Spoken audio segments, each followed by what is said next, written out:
Iran പ്രതിനിധികളെ പാകിസ്ഥാനിൽ അപായപ്പെടുത്താൻ ശ്രമിച്ചിരുന്നോ, അങ്ങനെ വല്ല ശ്രമങ്ങളും നടന്നിരുന്നോ എന്ന തരത്തിലുള്ള സംശയം ഇപ്പോൾ പുറത്തു വന്നിരിക്കുകയാണ്.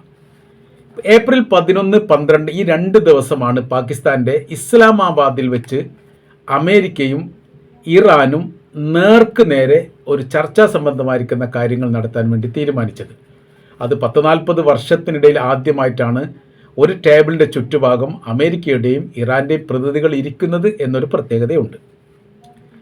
അപ്പോൾ ഇവിടെ പാകിസ്ഥാനുമായി ബന്ധപ്പെട്ട കാര്യത്തിൽ ഇതിനു മുൻപ് തന്നെ പല സംശയങ്ങൾ ഉണ്ടായിട്ടുണ്ട്. കാര്യം എന്ന് പറഞ്ഞാൽ സമാധാന ശ്രമവുമായിട്ട് ബന്ധപ്പെട്ട് പാകിസ്ഥാനെ പോലുള്ള ഒരു രാജ്യം ഇത്തരം വിഷയത്തിൽ ഇടപെടുന്നത് ചരിത്രത്തിൽ ആദ്യമായിട്ടാണ്. അങ്ങനെ സംഭവം ഉണ്ടായിട്ടില്ല.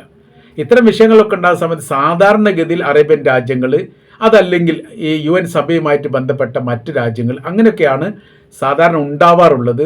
നെഹ്റുവിൻ്റെയും ഇന്ദിരാഗാന്ധിയുടെയൊക്കെ കാലഘട്ടത്തിൽ ഇന്ത്യ അതിന് പല വിഷയത്തിലും ഇടപെടാറുണ്ടായിരുന്നു. പ്രത്യേകിച്ച് പാലസ്തീനുമായിട്ട് ബന്ധപ്പെട്ട വിഷയത്തിലൊക്കെ സാധാരണ ഇടപെടാറുണ്ടായിരുന്നു.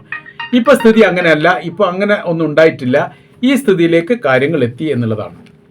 അപ്പോൾ എന്താ വിഷയം നടന്നത് നമുക്കൊന്ന് പരിശോധിക്കാം. മുഹമ്മദ് ബഗർ ഗാലിബാഫ് എന്ന് പറയുന്ന ഈ ഇറാൻ്റെ സ്പീക്കറും ഇറാൻ്റെ വിദേശകാര്യ മന്ത്രിയായിരിക്കുന്ന അബ്ബാസ് അറാഞ്ചിയുടെ നേതൃത്വത്തിലുള്ള ഒരു സംഘമാണ് പാകിസ്ഥാനിൽ ചർച്ചാ സംബന്ധമായ കാര്യത്തിന് എത്തുന്നത്.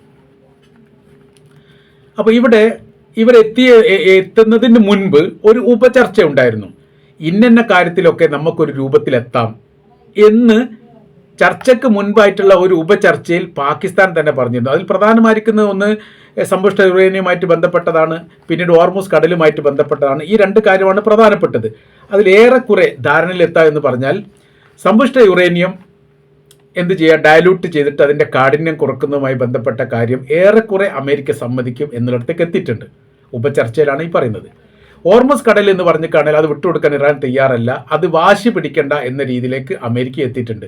കാര്യം എന്ന് പറഞ്ഞാൽ 2 വാശി പിടിക്കുന്ന സമയത്ത് യുദ്ധം അവസാനിക്കില്ല എന്നുള്ളത്.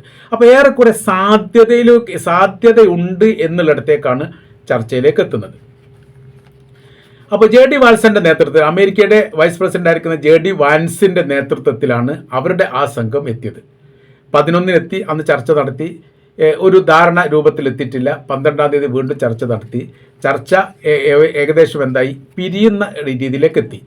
ഷഹബാസ് ഷെരീഫ്, അവിടുത്തെ ഈ പാകിസ്ഥാൻ്റെ പ്രധാനമന്ത്രി, അസീം മുനീർ സൈനിക കമാൻഡർ, പിന്നെ ഇഷാഖ് ദാർ എന്ന് പറയുന്ന വളരെ പ്രധാനപ്പെട്ട ഒരു പ്രമുഖ വ്യക്തി, ഗവൺമെൻറ്റുമായിട്ട് ബന്ധപ്പെട്ട ആളാണ് അത്. ഇവർ 3 ആളുമാണ് മധ്യസ്ഥരായി നിൽക്കുന്നത്. അപ്പോൾ മധ്യസ്ഥർ മുഖാന്തരം അമേരിക്കയുടെ പ്രതിനിധികൾ, ഇറാൻ്റെ പ്രതിനിധികൾ പല രീതിയിലും പല രൂപത്തിൽ ഈ കാര്യങ്ങൾക്ക് സംസാരിച്ചു. 10 ഇന നിബന്ധനകളാണ് ഈ വിഷയവുമായിട്ട് ബന്ധപ്പെട്ട് ഇറാൻ മുന്നോട്ട് വെച്ചത്. അതിൽ പിന്നെ ഹോർമുസും ആണവായുധവുമായിട്ട് ബന്ധപ്പെട്ട കാര്യങ്ങളൊക്കെ അതിലുണ്ട്.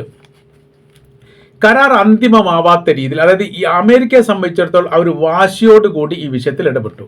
അവർ പറഞ്ഞു ഹോർമുസ് കടൽ പൂർണ്ണമായ രീതിയിൽ സ്വതന്ത്ര പാതയാക്കണം, അമേരിക്കക്ക് കൂടി സഹവർത്തിത്വമുള്ള രീതിയിലാക്കണം, പണം വാങ്ങാൻ പറ്റില്ല.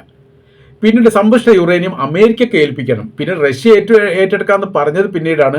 അമേരിക്കയുടെ കൈവശത്തിൽ കൊടുക്കാൻ ഡയലൂട്ട് ചെയ്യുന്നതുമായിട്ട് ബന്ധപ്പെട്ട കാര്യത്തെക്കുറിച്ചൊന്നും രൂപമാവുന്നില്ല എന്നുള്ളത്. അപ്പോൾ ആദ്യം പറഞ്ഞു വെച്ച ഏകദേശം ധാരണയായ നിലപാടിൽ നിന്ന് വളരെ പെട്ടെന്ന് പൊടുന്നതിനെ അമേരിക്ക മാറി. അത് അമേരിക്ക മാറുന്നതുമായിട്ട് ബന്ധപ്പെട്ട് ചില അന്താരാഷ്ട്ര മീഡിയ റിപ്പോർട്ട് ചെയ്യുന്നു. ഈ ചർച്ചാ സംബന്ധമായ കാര്യം നടക്കുന്ന സമയത്ത് ഇസ്രായേലിൻ്റെ പ്രധാനമന്ത്രി ബെഞ്ചമിൻ നെതന്യാഹു അമേരിക്കയുടെ വൈസ് പ്രസിഡന്റ് ആയിരിക്കുന്ന JD വാൻസുമായി സംസാരിച്ചപ്പോഴാണ് പൊടുന്നനെ ഒരു കണിശ നിലപാടിലേക്ക് ഓട്ടോമാറ്റിക്കായിട്ട് മാറിയത്. അപ്പോൾ പിന്നെ നിലപാട് വലിയ രീതിയിൽ ഇത് മുന്നോട്ട് പോവില്ല എന്ന് പറഞ്ഞുകൊണ്ട് പ്രയാസത്തോടു കൂടി ഞാൻ മടങ്ങുന്നു എന്നുള്ളതായിരുന്നു ഈ വാൻസിൻ്റെ ഈ നിലപാട് ആ സമയത്ത് പുറത്തു വന്നത്. ചർച്ച പരാജയപ്പെട്ടു എന്ന് പറഞ്ഞതോടുകൂടി America president Donald Trump Hormuz കടൽ കേന്ദ്രീകരിച്ചുകൊണ്ട് നാവിക ഉപരോധം പ്രഖ്യാപിച്ചു. ആ നാവിക ഉപരോധത്തോടനുബന്ധിച്ച് നിർദ്ദേശങ്ങൾ മുന്നോട്ട് വെച്ചു. ഒരു കപ്പലും പുറത്തോട്ടോ അകത്തോട്ടോ, ഇറാനിലേക്കോ ഇറാനിൽ പുറത്തോട്ടോ ഈ കടൽ മാർഗം പോകാൻ പറ്റില്ല, ഞങ്ങളതെല്ലാം തടയപ്പെടും എന്നുള്ളതായിരുന്നു. ഈ സമയം അവിടെ കുറച്ച് അപകടം മണത്തു എന്നുള്ളതാണ് മനസ്സിലാക്കാൻ വേണ്ടി പറ്റുന്നത്.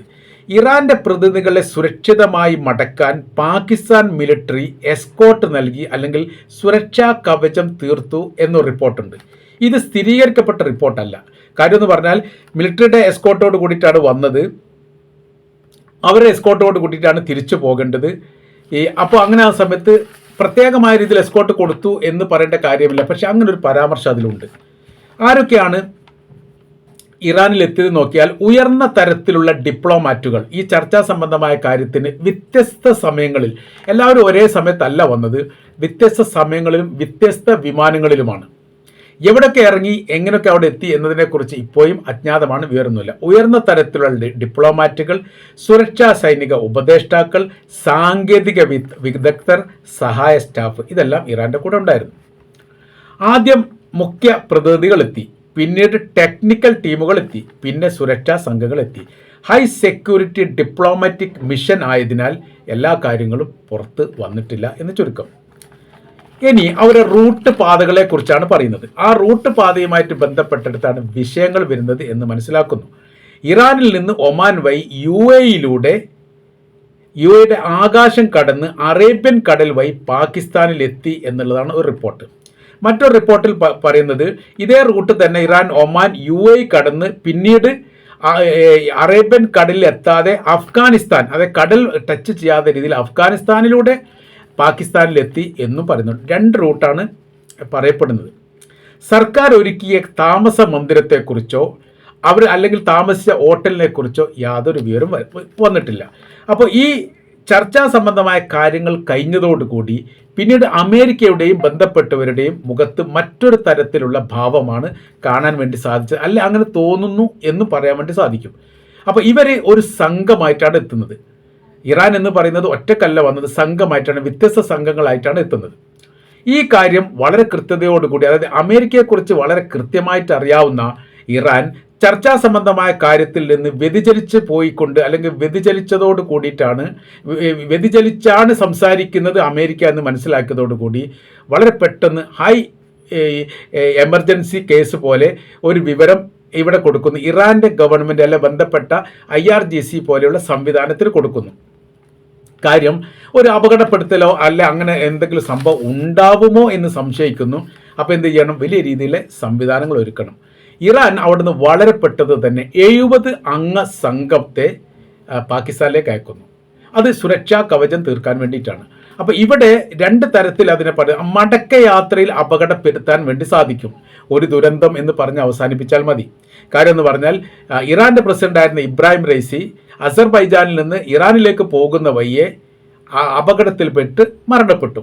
3 ഹെലികോപ്റ്റർ ഉണ്ടായിരുന്നു. 2 ഹെലികോപ്റ്റർ സുരക്ഷിതമായ രീതിയിലെത്തി, 1 എത്തിയതുമില്ല. അപ്പോൾ അത് അന്വേഷണ റിപ്പോർട്ടിൻ്റെ അകത്ത് ഒരു എഞ്ചിൻ ഫെയിലർ അങ്ങനത്തെ അല്ലെങ്കിൽ പ്രകൃതിയുമായിട്ട് ബന്ധപ്പെട്ട വിഷയമാണെന്ന് എഴുതി തള്ളിയിട്ടുണ്ട്. അല്ലെങ്കിൽ ഒരു അപകടവും എവിടെയും റിപ്പോർട്ട് ചെയ്യപ്പെട്ടിട്ടില്ല. എങ്കിൽ പോലും സംശയങ്ങൾ ഇപ്പോഴും നിലനിൽക്കുകയാണ്. അപ്പോൾ ഒരു ദുരന്തമാകുന്ന സമയത്ത് സ്വാഭാവികപരമായി അതേക്കുറിച്ച് അന്വേഷിക്കാൻ വേണ്ടി സാധിക്കുകയില്ല. ഇപ്പോൾ റഷ്യയും ഈ ഉക്രൈൻ തമ്മിൽ യുദ്ധം ഉണ്ടായ സമയത്ത് റഷ്യയുടെ പേഴ്സണൽ ട്രൂപ്പ് സംഘമായിരിക്കുന്ന വാഗ്നർ ഗ്രൂപ്പിൻ്റെ തലവൻ പ്രിഗോഷിനെയും അയാളുടെ സംഘവും വിമാനാപകടത്തിൽ കൊല്ലപ്പെട്ടു. അത് റഷ്യയിൽ വെച്ച് ചർച്ചയ്ക്ക് വേണ്ടി റഷ്യയുടെ പ്രസിഡന്റ് വ്ളാഡിമിർ പുടിൻ വിളിച്ച് ചർച്ച കഴിഞ്ഞ് മടങ്ങുന്ന സമയത്താണെന്ന് പറഞ്ഞത്. 7 അംഗ സംഘമാണ് ആ ചെറിയ വിമാനത്തിലുണ്ടായിരുന്നത്. ഒറ്റ സമയത്ത് എല്ലാവരും അത് പൊട്ടിത്തെറിച്ചു മരണപ്പെട്ടുപോയി. ദുരന്തമാണ്, ഞങ്ങൾ അന്വേഷിക്കുന്നു എന്ന് റഷ്യ പറഞ്ഞു. ഇപ്പോഴും അന്വേഷിച്ചുകൊണ്ടിരിക്കുകയാണ്. സംഭവം നടന്നിട്ട് 1-2 കൊല്ലമായി. അപ്പോൾ അങ്ങനെയൊക്കെ അപകടത്തിൽപ്പെട്ട് കഴിഞ്ഞാൽ പിന്നീട് വലിയ വിഷയമാണ്. അത് ഈ വാഹനാപകടം അല്ലെങ്കിൽ വിമാന ദുരന്തം എന്നൊക്കെ പറഞ്ഞാൽ പിന്നെ തെളിയാറില്ല സാധാരണഗതിയിൽ. അങ്ങനെയൊക്കെയാണ് പോകാറുള്ളത്. ഇത് മണത്തറിഞ്ഞ ഇറാൻ വലിയ സുരക്ഷാ കവചം ഒരുക്കാൻ വേണ്ടിയിട്ടാണ് 70 അംഗ സംഘത്തെ അങ്ങോട്ട് അയച്ചത്. അപ്പോൾ അതോടുകൂടി ഒരു സുരക്ഷാ സംവിധാനമുണ്ടായി. പിന്നീട് അവർ മടങ്ങിയത് വ്യത്യസ്ത തലത്തിലും വ്യത്യസ്ത രൂപത്തിലുമാണ്. എങ്ങനെ മടങ്ങി എന്നതിനെക്കുറിച്ച് ഒരു വിവരം ഇപ്പോഴും അജ്ഞാതമാണ്. അവർ ഓരോരുത്തരും ഒരുമിച്ച് അവർ വന്നിട്ടില്ല എന്നാണ് പറഞ്ഞത്. അതായത് അവരുടെ ഈ സ്പീക്കർ വേറെയും വിദേശകാര്യമന്ത്രി അബ്ബാസ് അറാജി, മുഹമ്മദ് ബഗർ ഗാലിബാഫ് എന്ന് പറയുന്ന സ്പീക്കർ ഒരു വിമാനത്തിലും അയാളോടൊപ്പം ഒരു സംഘവും, അബ്ബാസ് അറാജി എന്ന് പറയുന്ന വിദേശകാര്യമന്ത്രിയുടെ ഈ സംഘത്തിൽപ്പെട്ട ആൾക്കാർ അല്ലെങ്കിൽ അദ്ദേഹത്തോടൊപ്പം മറ്റൊരു സംഘവും ആ തരത്തിൽ വ്യത്യസ്തമായ രീതിയിലാണ് മടങ്ങിയത്. അപ്പോൾ ഇവിടെ ഇസ്രായേൽ എന്തെങ്കിലും അപായത്തിൽപ്പെടുത്തുമോ എന്നുള്ളതാണ് സംശയം. കാര്യം എന്ന് വെച്ചാൽ പാകിസ്ഥാൻ എന്ന് പറഞ്ഞാൽ എല്ലാ കാലത്തും അമേരിക്കയുടെ കക്ഷിയാണെന്നുള്ള കാര്യം നമുക്കറിയാവുന്നതാണ്. ഇതിൽ അറേബ്യൻ കടൽ എന്ന് പറഞ്ഞാൽ ഇപ്പോൾ ഒരു യുദ്ധമുഖമാണ്.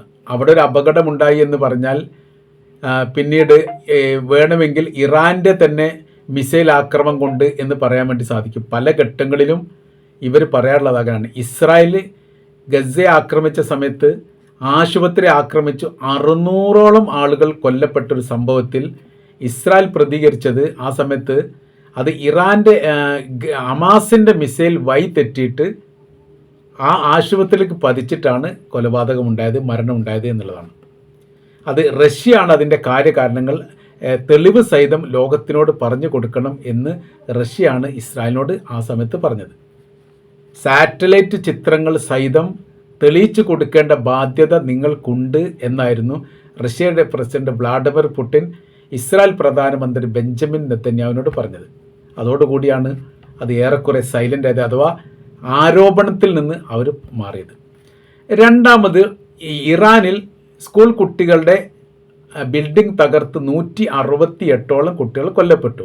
ആ സമയത്ത് ഇറാൻ്റെ മിസൈലാണ് പതിച്ചത് എന്നാണ് അമേരിക്കൻ പ്രസിഡന്റ് ഡൊണാൾഡ് ട്രംപ് ആദ്യം തന്നെ പറഞ്ഞത്. ഇത് സാധാരണ ഇതിൽ പറയുന്നതാണ്. അപ്പോൾ ഇറാനിലെ ഈ ഡിപ്ലോമാറ്റിക് ടീമിനെ അപകടത്തിൽപ്പെട്ട് കഴിഞ്ഞാലും അവർ പറയുക അങ്ങനെ തന്നെയാണ്. ഇത് കൃത്യമായ രീതിയിൽ മനസ്സിലാക്കിക്കൊണ്ട് വ്യത്യസ്ത തലത്തിൽ വിമാനം വഴിയും ട്രെയിൻ വഴിയും ബസ് വഴിയും ടാക്സി വഴിയും ഒക്കെ എത്തപ്പെട്ടിട്ടുണ്ട് എന്ന് പറയുന്നുണ്ട്. ഏതായിരുന്നാലും ആ കാര്യം കൃത്യമായി മനസ്സിലാക്കാൻ വേണ്ടി സാധിച്ചു. അതിൽ അപായ സൂചന മനസ്സിലാക്കിയതിൻ്റെ അടിസ്ഥാനത്തിലാണ് വിഷയങ്ങളൊന്നും ഇല്ലാതെ എത്തപ്പെട്ടത് എന്നുള്ള കാര്യം. വെച്ചാൽ ഒന്ന് പാകിസ്ഥാനാണ്. പാകിസ്ഥാൻ തന്നെ സുരക്ഷമായിരിക്കുന്ന ഒരു രാജ്യമൊന്നുമല്ല. അവിടെ സാധാരണഗതിയിൽ അക്രമവും വിഷയങ്ങളും വെടിവെപ്പും അല്ലാത്ത രീതിയിൽ സമാധാനവുമായിട്ട് ബന്ധപ്പെട്ട ഒരു രാജ്യത്തിൻ്റെ പേരിൽ പാകിസ്ഥാൻ്റെ പേര് എവിടെയും കാണില്ല. ഇത് അമേരിക്ക ഒപ്പിച്ച പണിയാണ് പാകിസ്ഥാൻ ഇതിലേക്ക് കൊണ്ടുവന്നത് എന്ന് പറയും. പൂർണ്ണമായ രീതിയിൽ പാകിസ്ഥാനെ വിശ്വസിക്കുന്ന രാജ്യമല്ല ഇറാൻ എന്ന് പല ഘട്ടങ്ങളിൽ അവർ പറയുകയും ചെയ്തിട്ടുണ്ട്. അപ്പോൾ ഇതിന്ന് നമുക്ക് മനസ്സിലാക്കേണ്ട കാര്യം ഇങ്ങനെയാണ്. അവരുടെ ഏതോ ഒരു രഹസ്യമായിരിക്കുന്ന അജണ്ട മടക്കിക്കെട്ടാൻ അല്ലെങ്കിൽ പൊളിച്ചടക്കാൻ വേണ്ടിയിട്ട് ഇറാന് സാധിച്ചു എന്നുള്ള ഒരു യാഥാർത്ഥ്യം ഇനി വരും ദിവസങ്ങളിൽ വലിയ രീതിയിൽ അത് ചർച്ചയിൽ വരാനുള്ള സാധ്യതയും വളരെ കൂടുതലാണ്.